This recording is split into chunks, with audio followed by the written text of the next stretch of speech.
Hogstye.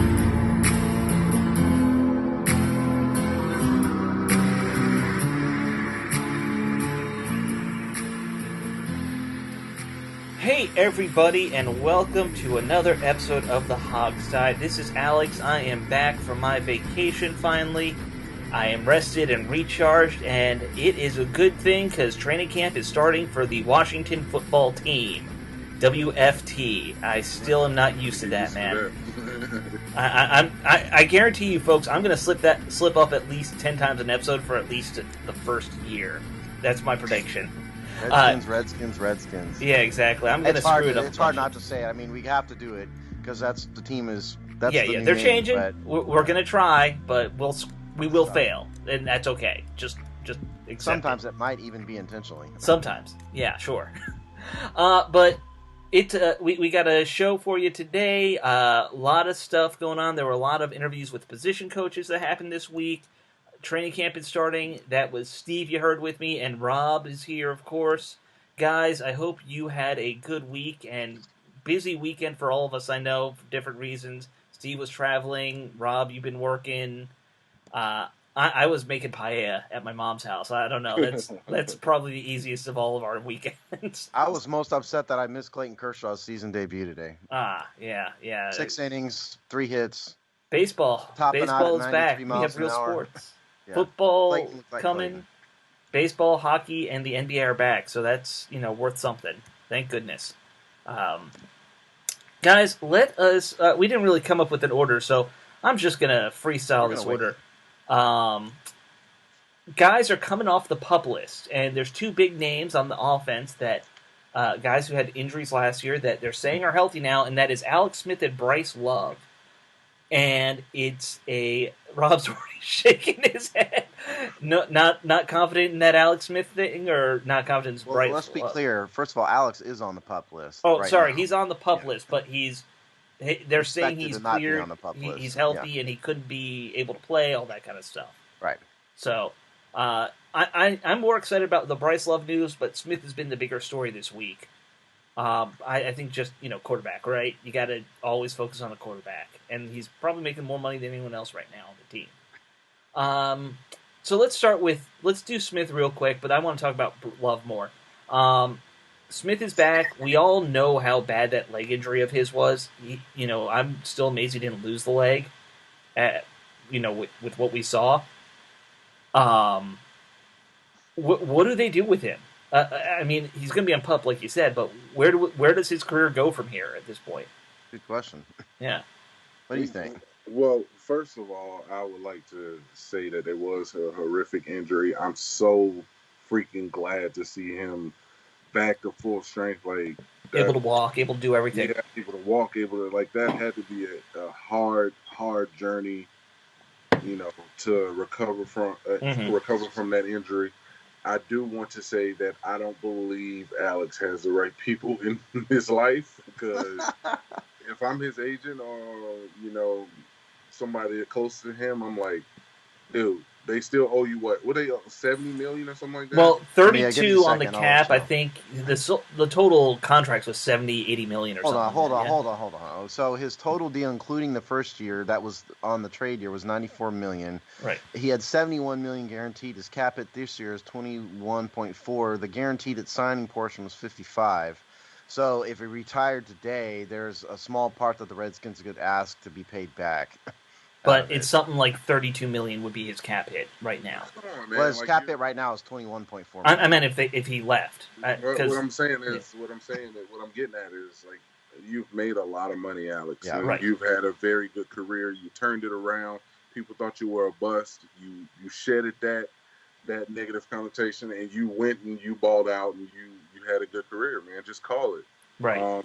The worst thing that could happen is, that leg gives out on him, or the other one but gets hurt, or something. I just, as close as he was to not having a leg, if it was me, and I know it's not my career, but if it was me, I would, knowing the guaranteed money that I got left, I would call it. Yeah, I'm coming back to Charles Barkley. If everybody remembers how Charles Barkley's career ended, he tore his Achilles Yeah. He rehabbed for an entire year, came back and played one game, and then retired. Yeah. I think that's probably for Alex Smith. It seems to me that's probably it's kind of that. He doesn't want to let the game beat him. He doesn't want to let the injury. But Kobe Bryant, rest in peace.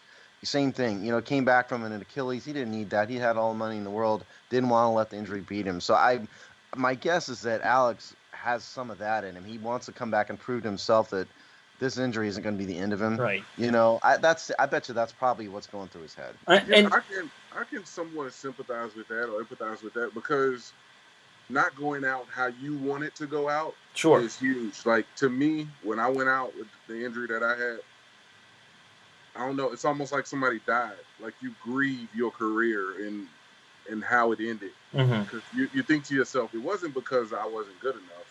It was because this freak thing happened and my body just didn't recover. But there's something to be said for going out how you want to go out. Yeah, absolutely. It makes me wonder, kind of. I'm assuming that he's going to come off the PUP list, because the Redskins team doctor was involved with him all these months and the whole year, so they know his status. So I'm assuming he comes off PUP, and if he comes off PUP, I kind of wonder if the Redskins are going to try to trade him. They might not be able to do it because his contract is not so cuckoo nutso, but I mean, I can't imagine that the Redskins are going to actually let him play, because Dwayne Haskins is more important. I'm sorry that Alex went through this, but Dwayne Haskins is more important to the franchise.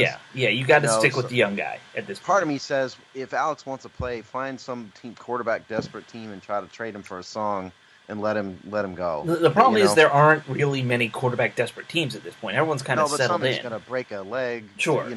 Tear an ace. Something's going to happen. The only team that I've heard people mention that would make any sense would be Smith goes to the Jaguars and follows Gruden down there. And they don't really have a great situation, but I don't think they want to spend money. They're trying to tank for Trevor Lawrence. So, Yeah, or, I mean, let's say this quarterback situation don't work out in Chicago with Foles and Trubisky. That could be another potential destination. That would make sense. But I do think his time in the Redskins, a Washington football uniform, is coming to an end, and it's over. Yeah. To me, I would make it clear. I mean, I think it's hard to say, but I mean, the right thing to do would be to make it clear to everybody, Dwayne Haskins is a starter, and if Alex is on the team, Alex and Kyle Allen are going to be competing for the number 2 job. That's the way I would phrase it, and I think Alex Smith has shown over the years that he's a team player. He was remember, he had Colin Kaepernick took his job, then Patrick Mahomes took his job. Neither time was he a pain in the butt. Neither time did he publicly complain or make a scene. He's not going to do it now. So I would sit him down and say, I'm sorry this happened, but this is the way it is. You can compete with Kyle, period. That's he's on the team. His history has shown that he's a very good mentor to these young guys, too. I mean, we heard that about how much he helped Mahomes. You saw it last year, him working with Haskins late after practices when he was still hurt. Like, he's out there with that big old cast on his leg, throwing the ball to Haskins and giving him pointers. Well, here's the thing too. Like, that could boost a guy's legacy. I mean, you got Carson Palmer's third brother, who barely played any snaps in the league, is a quarterback guru now. Is that Jesse or Jordan? I remember it's Carson, Jesse, Jordan. They're all the same looking. I think it's Jesse or one of the other two. I don't know. But I mean, just seriously, like, what do you have on your resume? Right. I've groomed Patrick Mahomes, MVP. I've groomed Colin Kaepernick, who got to a Super Bowl. I've groomed, Dwayne Haskins, who's an up-and-coming young player in the NFL. So his resume is huge. He could be one of those quarterback, guru guys. Yeah. He could be another Jeff Garcia type. Yeah. I kind of wonder if Dan Snyder's going to offer him a front office role of some type. He'd be smart, too, I think, once he retires. He's a smart guy. Yeah, Alex Smith is not dumb. Alex Smith's a smart dude. Yeah. I think he'd be great for Dwayne in that quarterback room. Yeah, I think so. All right, well, let's move on to the other guy I mentioned, Bryce Love. There's been a lot of talk, and this will kind of fold into one of the position coach interviews. A lot of talk about Bryce Love's potential if he is healthy and comes back in to this crowded running back roster, and just how good he could be in this system. Randy Jordan, in his interview this week with the press, he was talking about how Love kind of reminds him of Christian McCaffrey. They both come from Stanford. Both kind of have that same playing style. Both are good runners and receivers. So it really, if Love is healthy, and he's taken, 2 years to really recover from this injury of his, could he suddenly emerge as the dark horse candidate to be the number one running back? And that is kind of the question with him. It's a crowded group. I think you got a bunch of different guys with a bunch of different skills, but he could be up there. Raw talent wise, he definitely has it. Yeah. Well, you got to see what we get from him in training camp. I mean, the terrible part is that there's no preseason really. Right. To judge these guys and see if he's lost a step or see, how he's progressed since his injury. But you're right. He had 2 what I would call redshirt years to get right, and he is a dynamic back. I mean, we're talking about a guy who was a potential first round pick, who suddenly goes down. He falls into the comeback for your senior year situation, and he falls to the Redskins in the 4th round, I believe it was. 4th round, yeah. And when you say he's a first rounder, he was arguably like a top 10 guy. Yeah, he was the best running back in the country in 2017. Yeah. By statistically at least he was. So just to clear up, let's see the timeline here. He was hurt at the end, I think the last game of 2018, I believe is what it was. Okay. And so he's had maybe, I think his surgery was in January of 2019, so he's had 20 months, so not quite 2 years. I mean, it seems to me, Rob, you've had these knee injuries. It seems to me by this point he's either going to be back or not back. Has it been enough time? It's been way more than enough time. I mean, you got to think about where we are in 2020 when it comes to knee injuries. Right. The science and the from the surgery aspect of it is so much more precise. Guys are having shorter and shorter rehab times with the ACL and those things. But it's all about, I think for Bryce Love, he's going to be here. He hadn't taken an NFL snap. I think so. The speed of the game is going to be a surprise for him. Sure. Even in practice, it's going to be a surprise for him. So it's going to be here for him up top. He's got to really get that injury out of his head, and he's had a lot of time to recover mentally, emotionally, and I really just think it's going to be him getting used to that speed of the game. I think the Redskins did the right thing. They clearly drafted him with a redshirt year in mind. They knew all about his health, obviously, and I don't think anybody ever thought he was going to do anything but recover and rehab for an entire year. They know what he was, and so it was a gamble of a 4th round pick to have a real, true franchise level back. That was kind of the gamble. I think if he's back 100%, he's the most talented back on the team, including Darius Guice. There are different types of runners a little bit, I think. But just from a raw talent perspective, I think Bryce Love would be number one, beyond AP, of course. AP's Hall of Famer, but of the young guys. Well, I think he and Darius Guice's futures are tied together. Because if one fizzles and the other one becomes a star, then, the Redskins are the Washington football team, they're in a great position right now from the running back position. Like, you got a guy, we've seen flashes from Darius Guice, he just hadn't put it together game to game. And then you got an unknown in Bryce Love, who could potentially be, like you said, another Christian McCaffrey type. Sure. We all know, we've all seen what Turners have done with those type of running backs. So I think the Washington football team is in a great position. Well, and you talk about them. It's not a thunder and lightning situation, Guice and Love. Like, it's not like one's gonna pound the rock, 3 yards in a cloud of dust. They're about the same size. It's not like you got one big guy, one small guy. And I think it is interesting because I do look at them and I think they're different types of runners. Guice is more prone towards contact. When you watch him run, he's not afraid to take a hit. So I'm going to be curious to see how Love complements him. And I want to get into Randy Jordan's interview and some of the other things he pointed out, or that were pointed out and highlighted in it in the media, and I listened to it myself.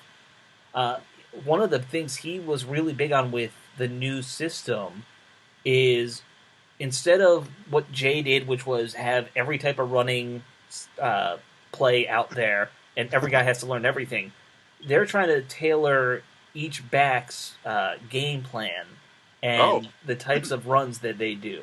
Oh, so you mean they're actually coaching? Yes, yeah, or scheming. Is that scheming or coaching? Some both. It's something we aren't used to around these parts. No, not for our running game. I mean, you go back to Mike Shanahan. It was all zone run So, scheme. I get yeah. that, but that's his philosophy. I got it. Well, there's something to be said Yeah. for specializing in one type of system, right? Right. I thought one of huge flaw with Jay Gruden was two things on offense. Number one, he gave up on the run entirely too early. 5 plays, and it was over if it didn't start working immediately. That was one thing. But the other thing was what you were saying, Alex, which is the guy could not decide on a system. You see him running zone, outside zone, inside zone, and power, all sorts of things. And so that's not to say that an NFL team should be locked into one thing. It's not 1984, or 83 with John Riggins, but to specialize in something and be really good at it, I think makes sense, and that seems to be what I'm getting from Scott Turner. I'd like to hear your expertise, Rob, and what is Scott Turner's running system that we're going to see from him? Well, one thing that I'll add to what you just said about Jay Gruden's downfalls in the running game is that you have to add predictability to that list. Yeah, because we all knew when we saw those fucking 3 tight end sets what was going to happen. Oh, It yeah, was yeah. going to be ugly. And we all knew it. I mean, from week to week, it still made it in the game plan somehow. But Scott Turner's system, to me, I think you'll see a lot of what I would call untraditional running sets. Mm-hmm. So you come out in 12 personnel, and you come out in I formation or whatever the case may be. Right. The defense automatically thinks run. But what you saw in Carolina was guys coming out pistol, running backs lining up at the quarterback position, and just trying to get guys the ball and get them going downhill as quickly as possible. So I think that's what you're going to see, a lot more gun runs than we are used to seeing. I think that's what you'll see from Turner's system. I want to see the veer. That's what I want to see. Go back to some old school crazy. I mean, you got guys like Gibson now. Like, line him up in that weird wing kind of running back spot and just have him do end arounds all the time. Well, what it makes me wonder, given what you said, Rob, is if AP is going to be on his way out, he's not going to be most effective, I don't think, out of a shotgun. Well, we saw that for 2 years ago with him. I don't know. He struggled maybe a little. I'm wrong, but I look at AP as I formation, power I, Yeah. inside runner, and all that. But if they're going to run a lot of shotgun, it makes me wonder if any one of these guys can take his role that he's played on the team for the last 2 years. Well, I think he's just going to have to adapt, honestly. Like, we said that, and then, Jay had one good run that I liked. It was out of shotgun. It was a draw. And it was, like, to me, it worked pretty well, and AP ran those pretty well. Yeah. I would think it was a delayed draw. But he's just going to have to adapt his game. And if you're getting him the ball going downhill, I still like his chances, as opposed to him having to stretch it wide, make a decision, right, and then go and get going. You got to get him the ball downhill, and I think he'll thrive in those pistol situations, or in any kind of misdirection type of run plays. Well, so what I kind of gathered from what what Jordan was saying was, okay, so AP is good in, a strong formation, that those are the formations he'll come out in. If they are going shotgun and they're doing, some guy off on the wing or, some kind of offset type thing that AP doesn't make sense for, they're going to sub him out for one of these other guys. And here's the problem you run into is you run into that predictability. Sure. If he's in the game, you know what you're going to get. Bryce Love's in the game or Darius Geis is in the game. Here are the things that you can get. I do think it can't be. You don't use him in all of the shotgun runs, but you have to still use him in some of those shotgun runs to keep the defense honest. Sure. Reading Randy Jordan's comments, and this was from July 31st, it really seems to me they've really focused on the success they had with McCaffrey. He made a point of talking about getting guys into space. For Jordan's quote here, getting guys outside into space compared to some of the things that we have done since I've been here. Not a complete sentence, but you get the point. Yeah. He's saying, and he's talking before that about what Christian McCaffrey did, and so it sounds a lot like we're going to see a lot of the Antonio Gibson style kind of runs, getting him out on the edge in space. I don't think we're going to see just straight up downhill power, hit the A gap, Oh no, over and over again. That's just not what we're going to see. And I think Bryce, circle it back to Bryce Love, Bryce Love fits that mold perfectly. If he's really Bryce Love, at 5'9", 200 pounds, he's not a big dude by NFL running back standards at least. I think he can play really well in that if he's the real, will the real Bryce Love please stand up, in the words of Eminem.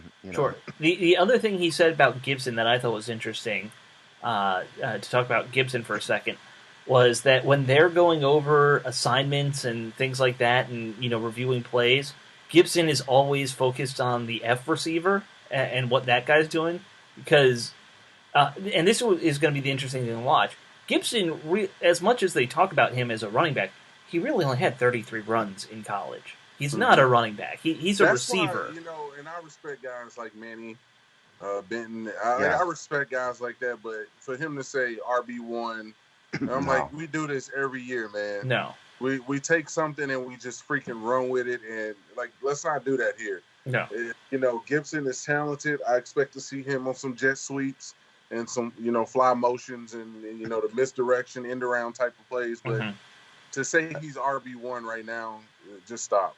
Yeah, I agree with you completely. And I also think that, though, he is less developed as a receiver than he is a running back. If you watch his college film, I don't think his footwork is very advanced.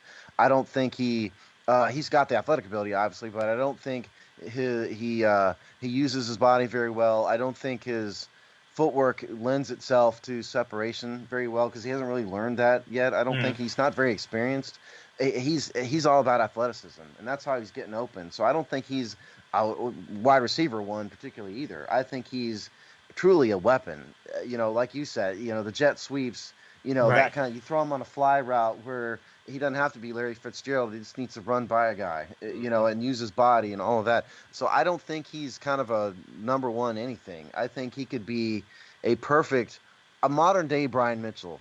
That's what I look at him. I think Brian Mitchell could do everything, in some way, shape, or form. And he truly reminds me of more of Brian Mitchell than anything. He was a running back. Gibson is an experienced kick returner. Sure. Obviously, Brian Mitchell should be in the Hall of Fame. Really, what it comes down to is, and what I hear you saying is, Gibson is just an athlete. Yeah, that's truly. He doesn't have a position. It's a cliche, but in his case, it's the God's honest truth. He's not really. He's a tweener, but in a good way, not a bad way. Well, I mean, you see so many of those guys in college now who are really just athletes, and it doesn't Memphis matter. Has got about 3 of them. I'll tell you that. Well, a lot of these mid-major schools, that's how they build their offenses. They can't get 5-star talent, so they just go find good athletes. Yeah, I just don't think Gibson is the number one back. No.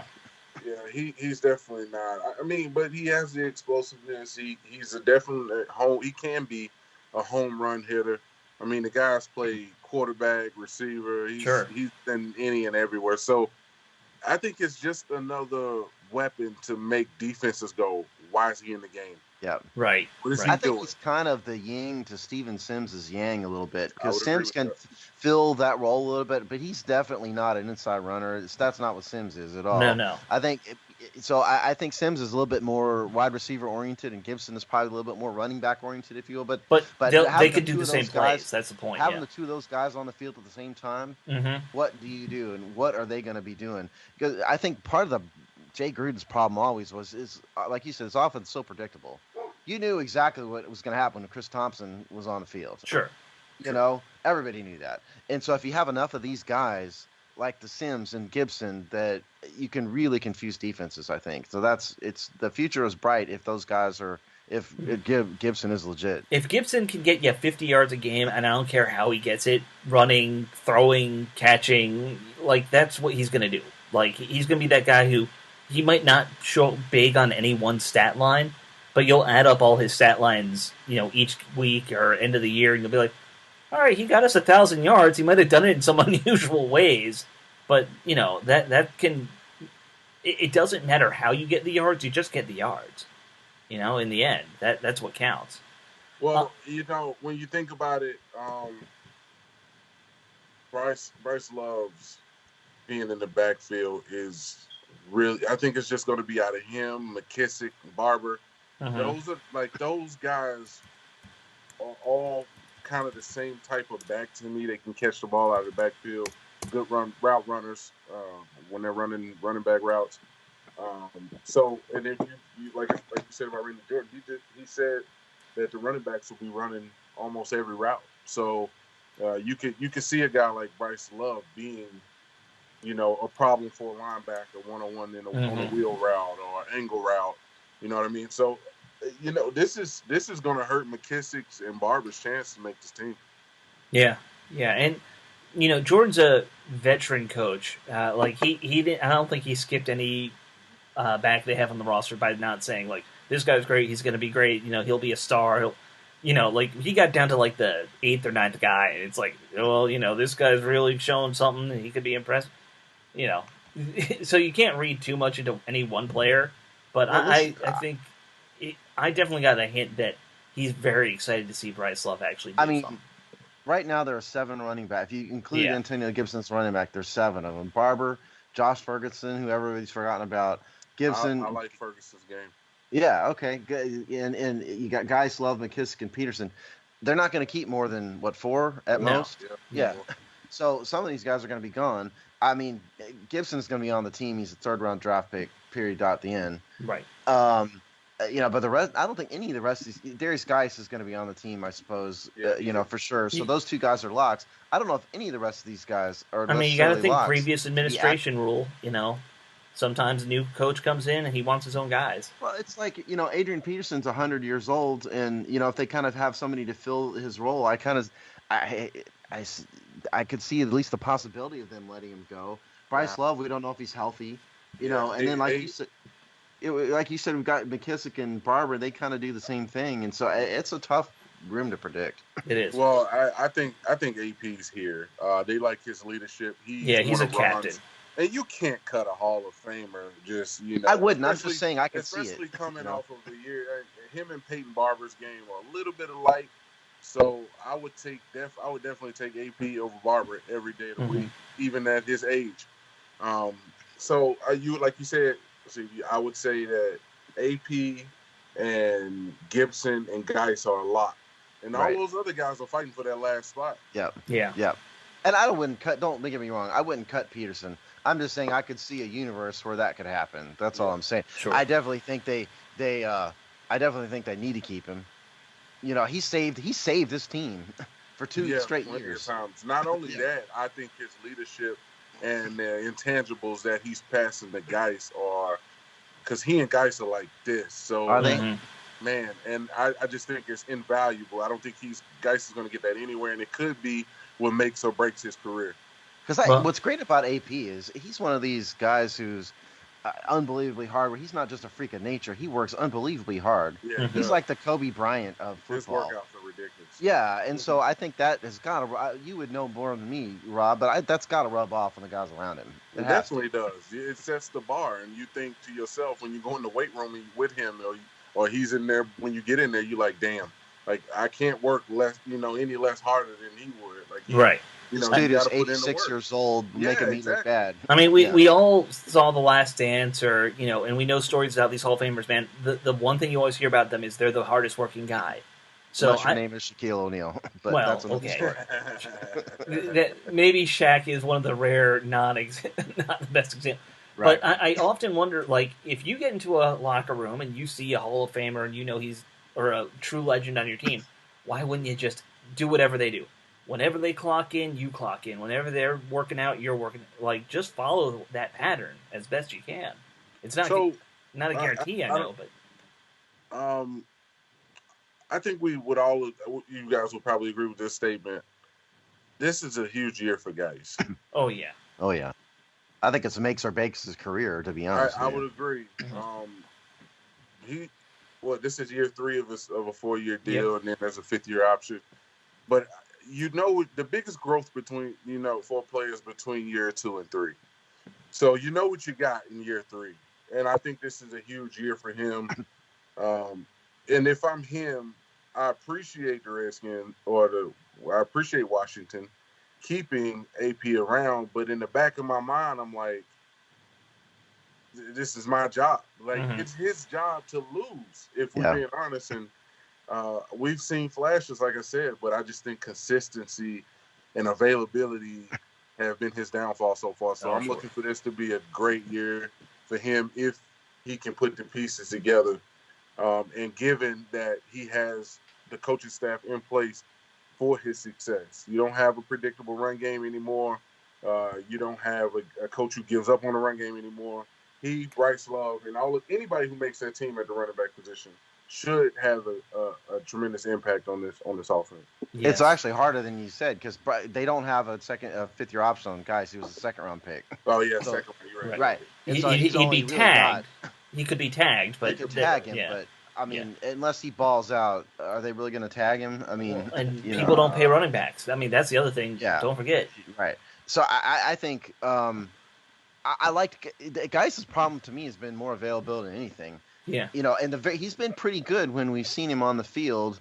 We only really saw him in one regular season game, I think, one or two. Yeah. I mean, he's looked like he could make it. It's just with him, it's just this injury bug. Yeah. Over and over and over again, and I don't know if it's just bad luck or if he's injury prone or what. Which one? One good thing that I've seen is that it looks like he's dropped weight. Oh, that's good. Normally, when you come off knee injuries, that's exactly what you want to do. You want to drop weight, so we've seen that he's done that.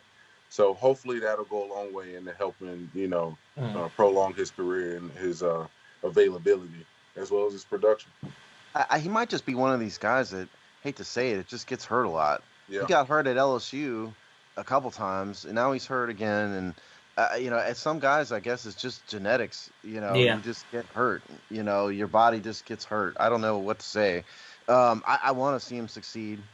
I do. And he looked incredible at LSU at times. I mean, incredible. So if everybody's healthy and productive, the Redskins could have a hell of a running back room. It's just a matter of having all these guys put it together all at the same time. Imagine this. Having AP, Darius Geis, Bryce Love, Antonio Gibson all healthy and productive. That is a dangerous. You don't have to throw at that point. That is scary as a linebacker. As a former linebacker, I'm telling you, it is scary when you have multiple guys. Okay, so you for instance, I've played against Adrian Peterson. When you know for a fact that it's just going to be Adrian Peterson, you get your mind set to physicality and secure tackling.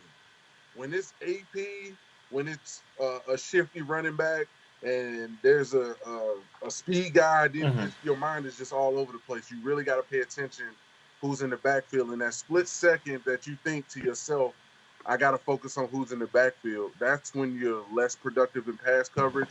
You're hesitating on how you tackle, when you dive, when you hit a gap. You're just trying to think of all these things. I know for a fact when I played shiftier running backs, I would try to cut them off as opposed to just running downhill and trying to smack them. So it completely changes your game. So, like you said, if all those guys are productive, it's going to be one hell of a offense to deal with. What made Adrian Peterson great from your perspective as a guy trying to tackle him?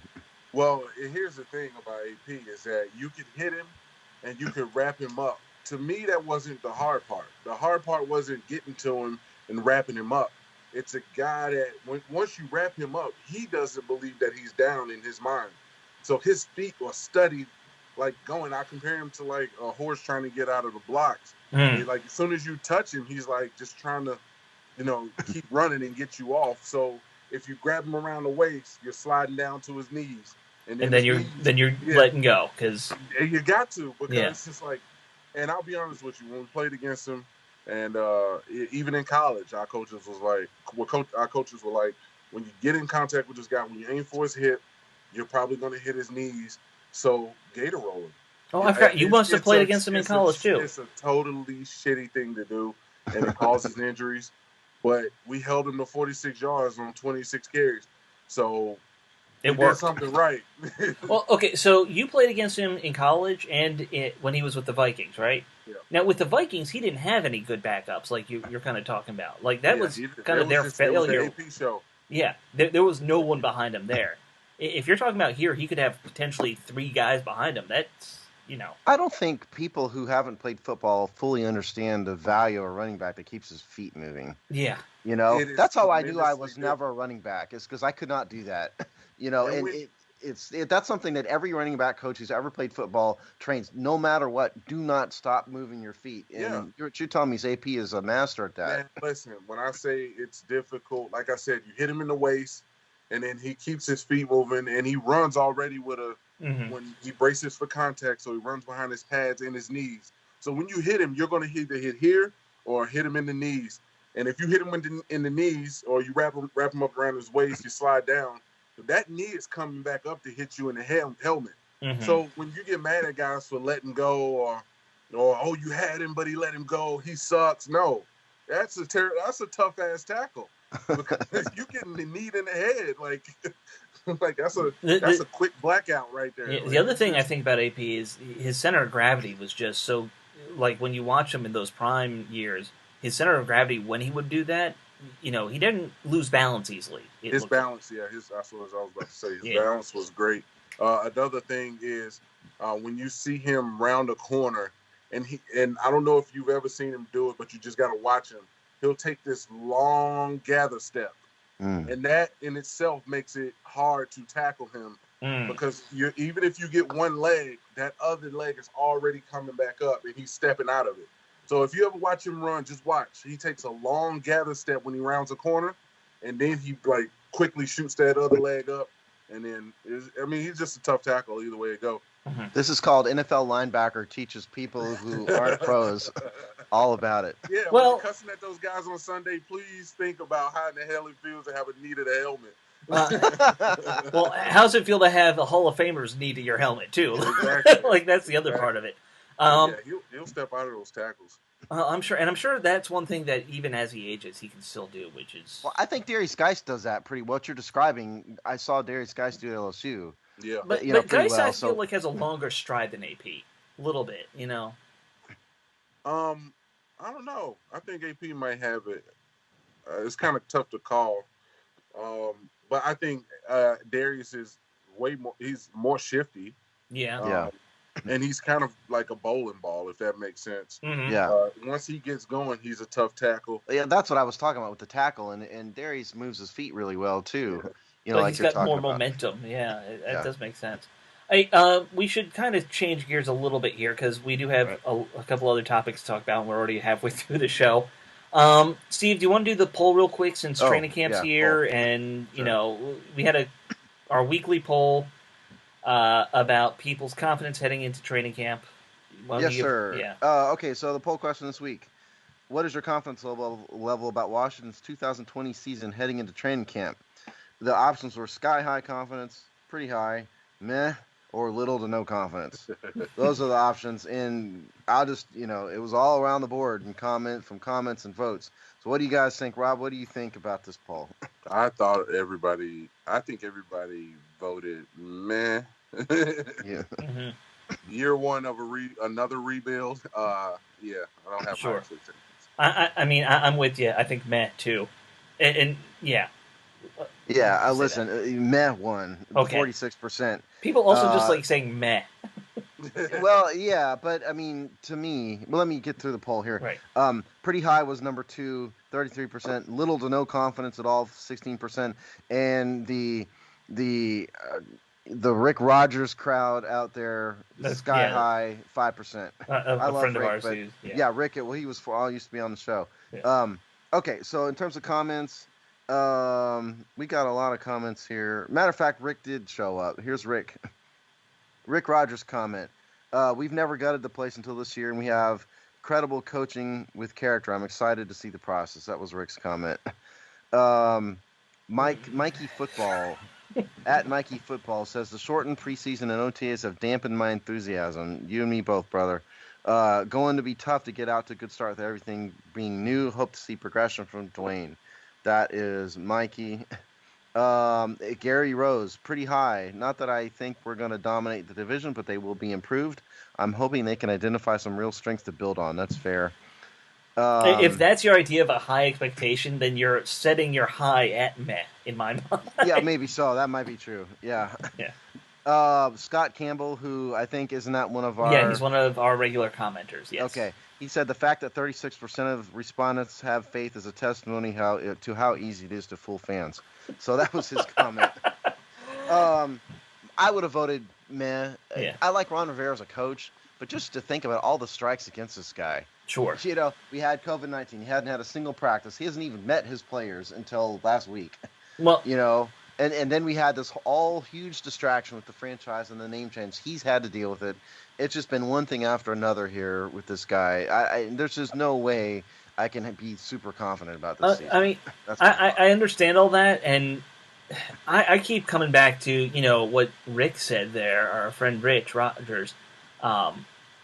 He says that we've never cleaned house, and we do this every 4 years. Mike Shanahan came in, he cleaned house, and guess what? The team stunk. And Joe Gibbs came in, he cleaned house. The team had 2 good seasons out of 4. Like that's been our high point. I've always said, and this is what I'd like to have Rob's opinion on it. I've always said what you need on any team, you have to have a culture of winning and strong leadership set from the top. If you have a weak owner, a mealy-mouthed owner, or an owner who's focused on himself, an owner who does not set a culture of we will win in this building no matter what, and if you're not all about it, you're going to be gone. And we've never had that. We've had people who are arrogant, who care about themselves, the bunch of infighting and political, politics and nonsense going on. Sure. And the Redskins have never had that culture. And I think that's, if you look at the winning teams, the Patriots, the Steelers, the Giants, going into basketball, the Lakers and the Celtics, the Yankees, they've all had strong leaders at the top, and the Redskins just don't have that. Well, I would agree with all those points. I would also say that to Dan's credit, he has, for the most part, continually gotten out of the way. He still makes the occasional emotional decision. Mm-hmm. I think the great teams and the great leaders don't make those emotional decisions. They follow their gut. The people around them fully trust their leadership.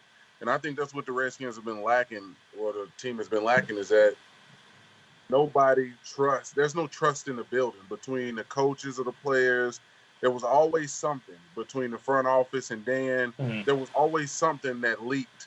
What I've liked about this offseason more than anything else is that everything has been in-house.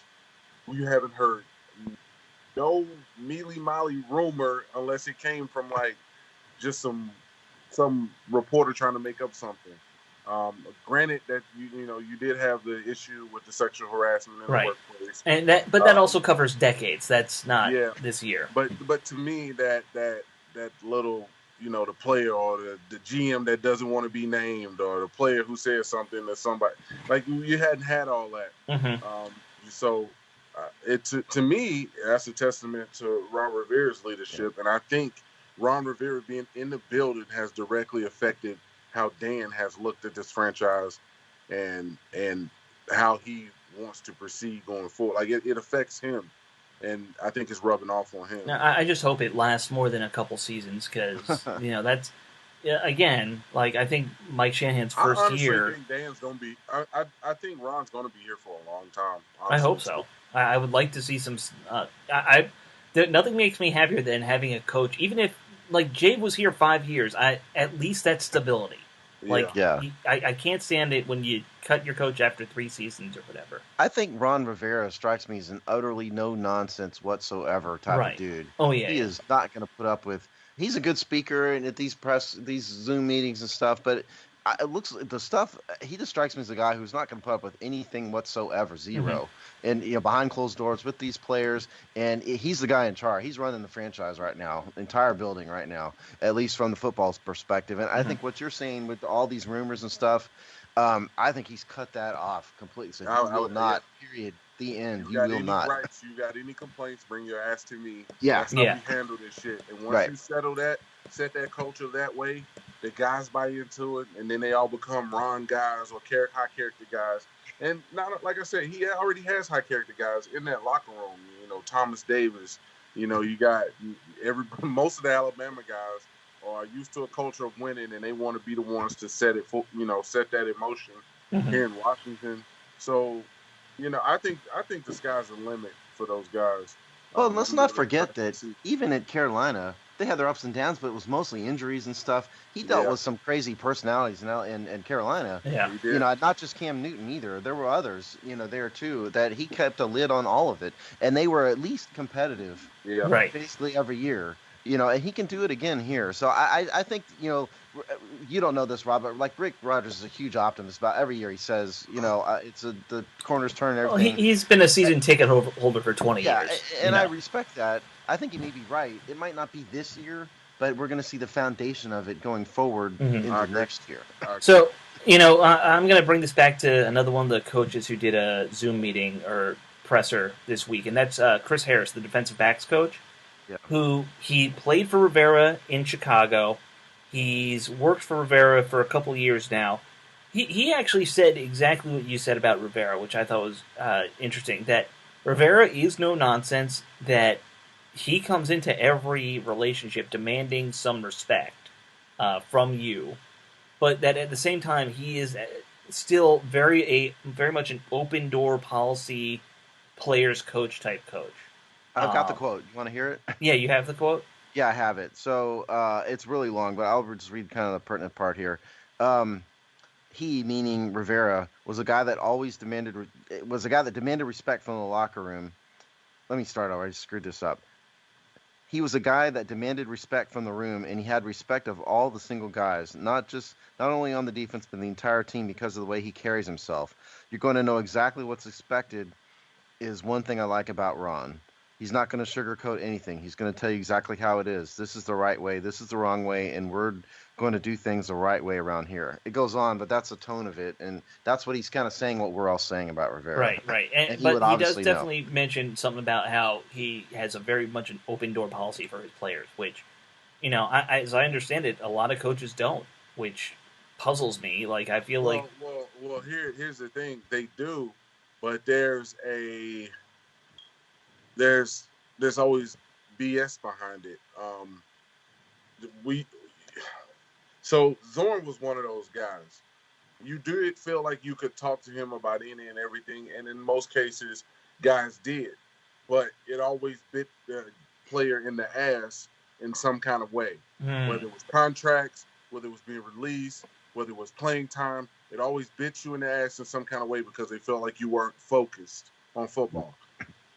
So when players say that, or when coaches say that, players take that with a grain of salt because they feel like, I can't really bring this to him because it's going to affect my playing time, my contract, or my status on the team. I think every supervisor in the history of management has said they have an open door policy. Everybody says that. Everybody. And I'm in the military. I've spent 20 years in the military, and, everybody says it there too. But the fact of the matter is only very few actually mean that.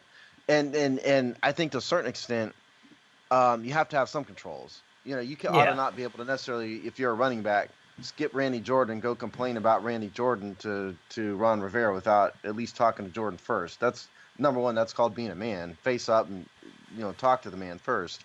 So I think there needs to be some control on it. It's not just. I don't think you can have completely open door. Well, talk to him about absolutely anything. I think it depends on what the issue is too. I mean, of course, if it's something to do with your position group, sure, then you got to go. But I mean, from what we've seen of Rivera in those Hard Knocks things that he's done, or he seems like the kind of guy who actually cares about your off the field life as much as your on the field life.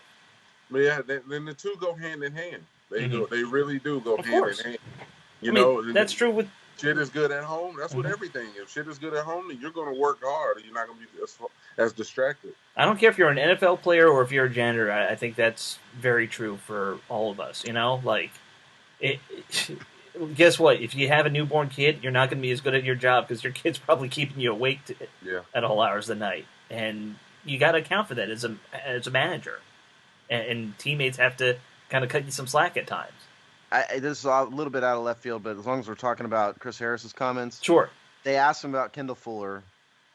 What's he seeing? Where's Kendall Fuller going to line up? and he literally he gave no answer whatsoever to answer the question. He said, "Well, he says he wants everyone to play everything, right?" Yeah, well, that's what he said. He's a tremendous talent. He can play on the outside. He can play on the inside. He can play safety. So he gave no, and he said the same thing about Fabian Moreau, basically, and Landon Collins. So and Jamie Moreland. He said the same thing about everybody. So either it's truly going to be a completely wide open competition, or that's just Chris Harris keeping his plan close to. Well, I hope it's the latter, because I think it's a mistake to not kind of. We've seen these guys have strengths and weaknesses, each of them. Keep them playing to their strengths. Yeah, well, I mean, there's no reason why Chris Harris needs to just tell the media. No. In July. I got to be honest with you. I mean, while we're on the subject of that DB group, I'm really freaking excited to watch them. Are you really? I'm excited. I really think Darby's getting a bad rep, and if he can stay healthy, I think he's going to be phenomenal. Sure, I get that one. What about that free safety role? I don't have too much confidence right there, but I feel like if our corner play is good and our pass rush is good, and they all feed hand in hand. So if the pass rush is good, the corner play or defense play is going to be good. I do think that this year you'll see them play a lot more to Landon's strengths. Mm-hmm. I don't think you'll ever really see him in the middle of the field trying to play a deep third. I hope not. That's not what he does. It's like anybody who thinks that did not watch the New York Giants play football. Right, exactly.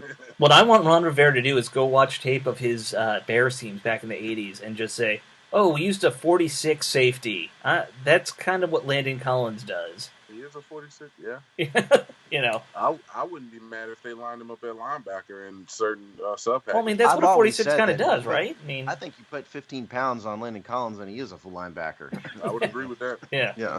But in terms of, Ronald Darby, to go back to him, I think Darby has a ton of talent. With him, it's just been injuries more than anything. And if he can kind of get it all together, he has the potential of being a legit starting outside corner for sure. He's never really done it, and so I don't necessarily have confidence it's going to happen now, but it's possible. I mean, I kind of like that with Darby, and I look at Fuller, and I've said this from the beginning. Just keep him in the slot. Don't have him play outside. He was so much better as a slot corner here than when he was in Kansas City. Why not have them all be good at everything? I mean, in an ideal world, sure, but some guys just can't play certain positions. It seems like I would agree with that. I would like to see him in the slot a lot and the boundary corner on the short side of the field. Always go short side of the field. Obviously, gives him less room to cover. Yeah. It restricts the receiver's route. So, but I like Moreland's game a lot too. Moreland, I think Fabian's done. I've seen enough of him. He's been a big disappointment. He's never. I really expected a lot from him watching his college tape. Yeah, at college he was phenomenal. He was that outside, wide side of the field boundary corner, and he's never done that since he's been here. I hate to come out of left field, but yesterday I saw the news come across my phone and they brought in Dontrell Inman. So switching gears a little bit, what do you guys think about that? I didn't see that. Yeah, I didn't notice that either. I did not see that, and I haven't seen the team hasn't announced that. He played where? New England? Is that right? No. He's from last team. I think he was with the Chargers last. Oh, Chargers. Okay, so then he would kind of know Harris because I think Harris was with the Chargers a little bit for a while. Chargers, Colts. Okay, you are catching me completely out of left field with that one. I mean, I think they need some additional bodies in the room, and he's going to be another one that can compete. That's about all I can say about him. Yeah, well, I mean, the interesting thing is we really have, last year our starting corners were, they're both gone. It was Dunbar, who got his legal issues now, and, it was Norman. Dunbar's going to prison. Yeah. I'm telling you. Oh, yeah, he was with Colts, Patriots, he's been with the Chargers. Okay, so he was with the Patriots at one point. All right. Yep. But, yeah, I mean... Let me tell you something. Yeah. Quentin Dunbar, first of all, these guys, him and DeAndre Baker, their attorney is about to go to prison himself. Okay, the attorney was allegedly funneling bribes to witnesses to have everybody on the same page to say there wasn't a robbery. I think Quentin. Who knows? But my bet is Quentin Dunbar's going to prison. Hate to say it, but But it just blows my mind when you have the potential to make millions of dollars playing the NFL and you go to prison for something like that. It was really surprising to me that they cleared him to go to Campbell. You would think he got put on the commissioner's exempt list though. Oh, okay, yeah. So I mean he's he's not going to play or practice. No. Hey, so I don't know if there was anything else that really stood out in Chris Harris's conference or presser. The only other thing I saw that he really said that kind of made an impact to me was that he wants to play more press coverage, which I think fans will love because I know how anytime you see corners playing 10 yards off, you'll just see social media lose its mind, and people. By the way, the soft zone coverages. To clear this up, so Dontrell Inman, it looks like this is Field Yates. They brought him in on a visit. Oh, okay. And it looks like he's not been signed, which is why this is throwing me.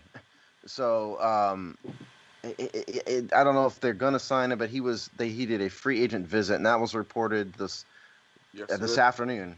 We're recording this on Sunday. It was reported on Sunday afternoon by Field Yates. Listen, they need freaking anybody in that room, though, is what I'm trying to say. I'm waiting on my call still. Yeah, they do need. That's probably the weak point of this defense. There's no probably Kemosabe. Yeah. The wide receiver group, Dontrell Inman, whoever the hell they need anybody. Sure, sure. All right, so the last guy who did do a press thing was Ken Zampese, quarterback coach. Did a bunch of quarterback speak things. Didn't really say anything of interest, at least in my mind. I noticed he did say that he was very happy when he saw Haskins working out with Cam Newton, because I guess Cam Newton can kind of teach him a few things about their scheme and their philosophy a little bit, which for a young quarterback, that's really valuable. Cam Newton's kind of a different guy because he's so flamboyant. Cam, that it kind of throws me a little bit, but he had a lot of success. Mm-hmm. He actually, the personality aside, because it's so oversized personality and all the suits, 5'6" and all that stuff. But listen, Dwayne Haskins could pick a worse guy to get to be coached up by. Mm-hmm. Cam knows the offense. He's an elite level talent.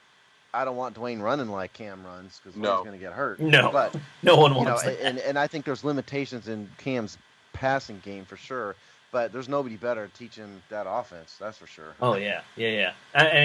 Cam Newton, kind of like almost his personality almost reminds me of like a Dennis Rodman. He's just so out there sometimes. Yeah, but unlike Dennis Rodman, he doesn't get in trouble off the field. Right.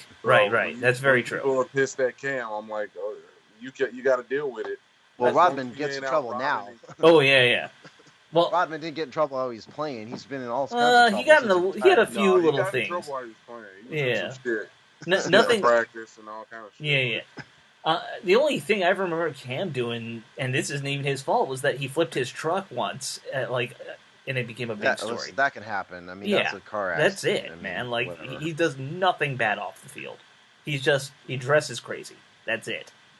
Personally, I love that Haskins was hanging out with him. He definitely needs a new stylist, though. Well, now that he's probably not making as much money, I think he's got to, find someone more in his price. Cam can afford whatever Cam wants. That's what I think.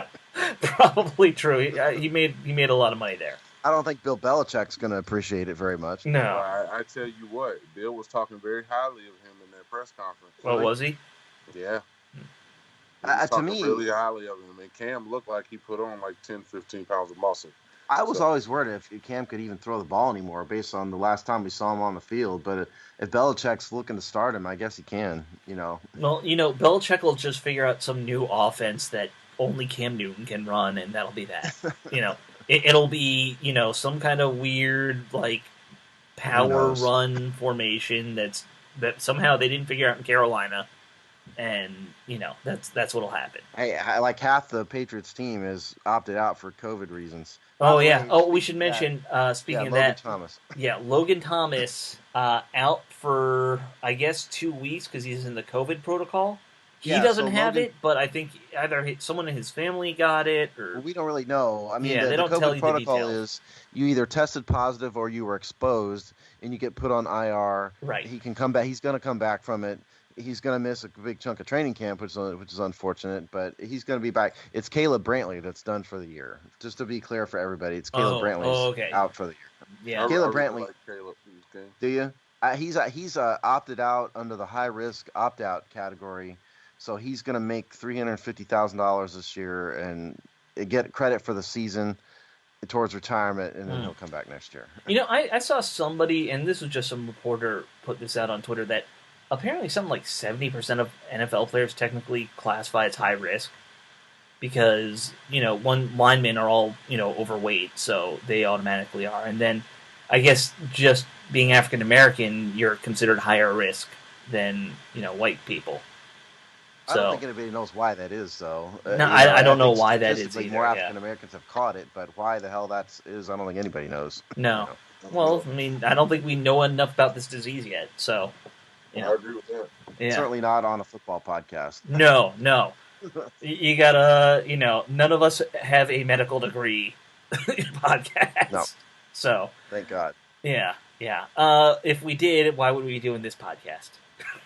Hey, you know what? We had Burgundy Blog, That's on. True. He's a cardiologist. So. That's true. He is.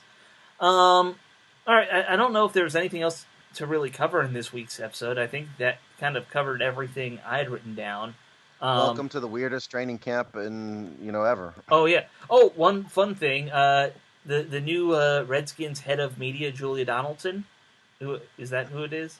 Yes. She did retweet something. One of our writers, Tampa, he tweeted something at her about getting camp live streamed, and she replied saying they're definitely going to do it now. So that's cool. Hopefully, we'll be able to watch some live streams of camp. That's just what every business manager wants to hear. Right. Training camp will be live streamed from your computer in your office. Right.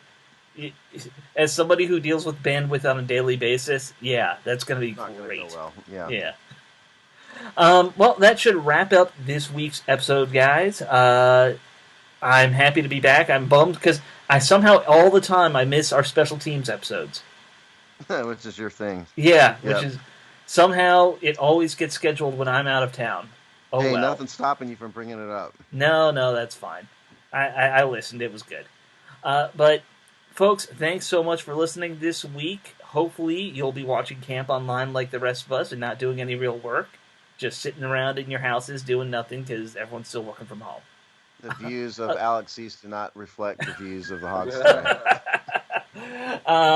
Other than that, have a great week, everybody.